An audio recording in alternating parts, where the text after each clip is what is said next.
এখন থেকে গোয়েন্দা পুলিশ সিভিল ড্রেসে কাউকে গ্রেফতার করতে পারবে না।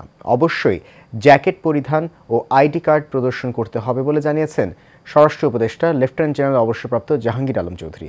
ডিবিতে আয়নাঘর, ভাতের হোটেল বলে কিছু থাকবে না বলেও জানান তিনি। সকালে ডিবি কার্যালয় পরিদর্শন শেষে সাংবাদিকদের তিনি এসব কথা বলেন। সাইফুল ইসলাম নয়নের রিপোর্ট দেখুন বিস্তারিত। ৫ আগস্টের পর ঢেলে সাজানো হয় আইন শৃঙ্খলা বাহিনীর সদস্যদের। এরই ধারাবাহিকতায় পরিবর্তন এসেছে গোয়েন্দা পুলিশেও। তাই নতুন উদ্যমে কাজ করা ডিবি পুলিশের কার্যালয় পরিদর্শনে আসেন স্বরাষ্ট্র উপদেষ্টা লেফটেন্যান্ট জেনারেল অবসরপ্রাপ্ত জাহাঙ্গীর আলম চৌধুরী।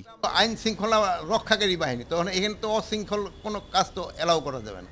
পরিদর্শন শেষে সাংবাদিকদের তিনি বলেন, ডিবি কার্যালয়ে আয়নাঘর, ভাতের হোটেল বলে কিছু থাকবে না। আমি খালি ডিবিরেও একটাই শুধু অনুরোধ করবো, যে পুকুরটা আছে, পুকুরটা আয়নার মতো পরিষ্কার করে দিতে, পানিটা এই পুকুরটা হবে আয়নার মতো পরিষ্কার পানি। আয়নাঘর বলতে কোনো কিছু থাকবে না, এখানে কোনো ভাতের হোটেলও থাকবে না।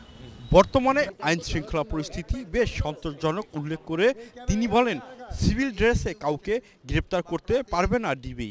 আইনের বাইরে গিয়ে কোনো সদস্য অপকর্ম করলে ছাড় নয় বলেও হুঁশিয়ারি দেন স্বরাষ্ট্র উপদেষ্টা।